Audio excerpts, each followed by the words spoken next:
મિત્રો, મારું નામ રોહિત છે અને હું શાકભાજીની દુકાન ચલાવું છું. મારે ત્યાં વધારે મહિલાઓ શાકભાજી લેવા આવે છે. હું તેની સાથે હસતા હસતા મશ્કરી પણ કરું છું. એક દિવસ બપોરે શેરીમાંથી રેખા ભાભી મારી દુકાન ઉપર આવ્યા. તે હંમેશા મારી દુકાનેથી શાકભાજી લેતા અને તેની સાથે સવારમાં હું મશ્કરી કરતો.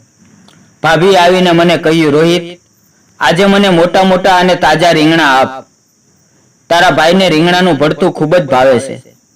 મેં લાંબુ અને મોટું રીંગણું ઉપાડીને ભાભીને કહ્યું, આવડું મોટું રીંગણું તમે ક્યારેય નહીં જોયું હોય. આ રીંગણું એટલું મોટું છે કે તમારી તપેલીમાં પણ નહીં સમાય. આનું ભરતું ખૂબ જ મીઠું થશે. રીંગણાનો આકાર જોઈને ભાભી થોડુંક શરમાઈ ગયા અને પછી હસતા હસતા બોલ્યા, ઓ બાપરે, આટલું મોટું રીંગણું તો આ મારી તપેલી તોડી નાખશે અને તે મને નથી લાગતું કે તેની અંદર સમાશે. મેં ભાભીને હસતા હસતા કહ્યું, અરે ભાભી, આમાં ડરવાનું ના હોય અને નાના નાના ટુકડા કરીને અંદર નાખી દેજો. આ મોટા રીંગણાનો સ્વાદ ખૂબ અલગ અને સ્વાદિષ્ટ હોય છે. ભાભીએ હસતા હસતા રીંગણાને હાથમાં લીધું અને બોલ્યા, રોહિત, તારી બધી વાત બરાબર છે, પણ તું આ રીંગણાની સાઈઝ જોઈને આ રીતે કેમ હસાશો? મેં ભાભીની સામે એક નજર કરી અને કહ્યું, ભાભી, રીંગણું લાંબુ હોય કે ગોળ, મજા તો બંનેમાં આવે છે. ફરી ભાભીએ મને કહ્યું, પરંતુ તું મને એ બતાવ કે તું આની સાઈઝ જોઈને શા માટે વારંવાર હસી રહ્યો છો? ભાભી, ખરેખર રીંગણું પાકેલું હોય ત્યારે જ મજા આવે છે અને અસલી વાત તો પ્યાર અને મજાક કરવામાં આવે છે. પછી ભાભી રીંગણાના પૈસા આપીને ઘરે જતી રહી. પરંતુ રોહિતની મજાકની વાત તેને વારંવાર યાદ આવી રહી હતી અને રોહિત પણ વિચારમાં પડી ગયો કે હું વારંવાર ભાભી સાથે મજાક કરું છું, પણ આજે ભાભી કંઈક બીજા જ મૂડમાં હતી. થોડી વાર પછી અચાનક ભાભીનો મેસેજ આવ્યો. મેસેજમાં લખ્યું હતું કે, રોહિત, હું હજી રીંગણા વિશે વિચારી રહી છું. મેં સામે ભાભીને પાછો મેસેજ કર્યો કે, ભાભી, એમાં વિચારવાનું ના હોય. તમે તેનો ફાવે તે રીતે ઉપયોગ કરી શકો છો અને જો મારી મદદની જરૂર હોય તો મને ચોક્કસ બોલાવજો. રોહિતનો મેસેજ વાંચીને ભાભીના ચહેરા ઉપર નાની એવી સ્માઇલ આવી ગઈ. તેણે ફોન બાજુમાં મૂકી દીધો અને વિચારવા લાગી. વિજય દિવસે ભાભી જ્યારે ફરી વખત શાકભાજી લેવા ગયા એટલે રોહિતે પૂછ્યું, ભાભી, આજે રીંગણા જુએ છે કે નહીં? તો ભાભીએ કહ્યું, તે કાલે જે આપ્યું હતું તે એટલું સારું હતું કે આજે ફરીવાર લેવાનું મન નથી. આટલું કહીને ભાભી પોતાની લટ વ્યવસ્થિત કરી અને તેમણે ધીમે ધીમે બોલ્યું, આજે રીંગણું નહીં, પણ આજે બીજું એવું આપ જે મજા આવી જાય. રોહિતે હસતા હસતા કહ્યું, ભાભી, આજે ટમેટા આપું? ભાભી ધીમે ધીમે નીચે જોયું અને પછી કહ્યું, ના, કાલે જે તે મેસેજમાં કહ્યું હતું તેવા ગાજર આપી દે. રોહિત સમજી ગયો કે વાત હવે મજાક કરતા આગળ વધી ગઈ છે. હવે આ શાકભાજી માટે નહીં પણ બંનેના દિલની વાત છે. તેણે હસતા હસતા ગાજર ઉપાડ્યું અને ભાભીને આપતા આપતા કહ્યું, હું મારા રોજના ગ્રાહકોને આમાં ડિસ્કાઉન્ટ આપું છું. ભાભીએ ગાજર હાથમાં લીધા અને પછી હસતા હસતા ત્યાંથી જતા રહ્યા. જતી વખતે તેણે રોહિતની સામે જોયું. રોજ આવું થવા લાગ્યું. ભાભી રોજ શાકભાજી લેવા આવતા અને તે રોહિતને એક નજરે જોઈ રહેતા. એક દિવસ વરસાદ આવી રહ્યો હતો. રોહિત પોતાની દુકાન ઉપર વરસાદમાં નહાતા નહાતા શાકભાજી વેચી રહ્યો હતો. ત્યારે અચાનક ભાભી છત્રી લઈને શાકભાજી લેવા માટે આવ્યા અને તેના હાથમાં એક ડબ્બો હતો. તેણે તે ડબ્બો રોહિતને આપ્યો.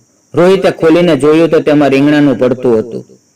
રોહિતે કીધું, ભાભી, આ મારું રીંગણું ક્યાં છે જે મેં તમને આપ્યું હતું? ત્યારે અચાનક વરસાદ થોડો વધી ગયો. ભાભી અને રોહિત બંને વરસાદની અંદર પલળી રહ્યા હતા. ત્યારે ભાભીએ છત્રી ખોલીને કહ્યું, ચાલ, હું તને તારા ઘર સુધી મૂકી જાઉં. રોહિત હસી પડ્યો અને તેણે કહ્યું, તમે મારી માટે આટલી મુશ્કેલી કેમ લ્યો છો? ભાભી કંઈ ન બોલી. તે તેની સામે એક નજરે જોઈ રહી. રોહિત ધીમે ધીમે તેની નજીક આવ્યો અને છત્રીની નીચે ઊભો રહ્યો. તે બંને એટલા નજીક હતા કે એકબીજાની ધડકન સાંભળી રહ્યા હતા. અત્યારે રોહિતે કહ્યું, ભાભી, આ રીંગણાની મજા ખરેખર પ્યારમાં તો નથી બદલાઈ રહ્યો ને? ભાભીએ થોડી વાર રોહિતની આંખોમાં જોયું ને કહ્યું, હસતા હસતા થયેલી વાત ત્યારે મારા દિલ સુધી પહોંચી ગઈ, મને ખબર જ ન પડી. ભાભીના શબ્દોએ રોહિતના દિલમાં હલચલ મચાવી દીધી. બંને વાતો કરતા કરતા રોહિતના ઘરે પહોંચ્યા. રોહિતે દરવાજો ખોલ્યો અને ભાભીને કહ્યું, તમે ખૂબ ભીંજાઈ ગયા છો, એટલા માટે આ રૂમાલ લ્યો અને કોરા થઈ જાઓ. રોહિતે બાથરૂમ તરફ ઇશારો કર્યો. ભાભી ફ્રેશ થવા માટે બાથરૂમ તરફ ગયા અને જ્યારે પાછા આવ્યા તો તેણે રૂમાલ વીટેલો હતો. જ્યારે રોહિતે કહ્યું, મારા ઘરની અંદર હું એકલો રહું છું, એટલા માટે હું બદલવા માટે તમને કોઈ બીજા કપડાં આપી શકતો નથી. થોડી વાર માટે તમારે આમ જ કામ ચલાવવું પડશે. ભાભીએ કહ્યું, મને કોઈ તકલીફ નથી. હજી વરસાદ વધી રહ્યો હતો અને વીજળીના કડાકા પણ થઈ રહ્યા હતા. થોડી વાર પછી રોહિત ચા બનાવવા માટે રસોડામાં ગયો. ચા પીતા પીતા ભાભીએ રોહિતને કહ્યું, રોહિત, મારે ખરેખર હવે રીંગણાની જરૂર છે. આ ઠંડીની સિઝનમાં તેનું સેવન ઉત્તમ છે. રોહિત તેની સામે જોઈ રહ્યો અને કહ્યું, શું આ યોગ્ય છે? ભાભીએ કહ્યું, હું ઘણા સમયથી તને કહેવા માંગતી હતી અને આની અંદર મારો પણ સ્વાર્થ છે. આ ફક્ત થોડી વાર માટે થશે. આટલું બોલતા બોલતા ભાભીની આંખોમાં આંસુ આવી ગયા. ત્યારે રોહિતે કહ્યું, ભાભી, મને દિલ ખોલીને વાત કરો, ડરવાની જરૂર નથી. હું તમારી દરેક ઈચ્છા પૂરી કરીશ. જ્યારે ભાભી બોલ્યા, મારા લગ્નને આજે 4 વર્ષ થઈ ગયા છે. મારા ઘરની અંદર કોઈ પણ વસ્તુની ખોટ નથી, પણ ભગવાને મને હજી સુધી સંતાન નથી આપ્યું અને સંતાન ન થવાનું કારણ મારા પતિ છે. કારણ કે તે ખૂબ જ વ્યસન કરે છે. આથી તેનામાં એ શક્તિ નથી કે હું માં બની શકું. એટલા માટે હું તને હાથ જોડીને વિનંતી કરું છું કે તું મને મદદ કર. ખરેખર આજે મારે તારી જરૂર છે.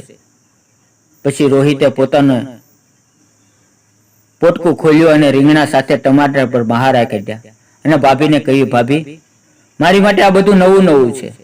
જેમ જેમ તમે મને શીખવતા જશો એ રીતે હું આ રીંગણાનો ઉપયોગ કરીને ભરતું બનાવતો જઈશ. તમે જેટલું કહેશો તેટલો ગરમ મસાલો અંદર નાખીશ, પરંતુ તમારે શીખવાડવું પડશે. અને જો ભૂલ થશે તો આપણે બીજી વખત પણ ટ્રાય કરશું. અને પછી એક બીજો વીજળીનો જોરદાર કડાકો થયો અને લાઇટ જતી રહી. અને પછી શું થયું તે જાણવા માટે મિત્રો વિડીયોને લાઇક અને ચેનલને સબસ્ક્રાઇબ જરૂર કરો. ફરી મળશું એક નવા વિડીયોમાં. ત્યાં સુધી આવજો.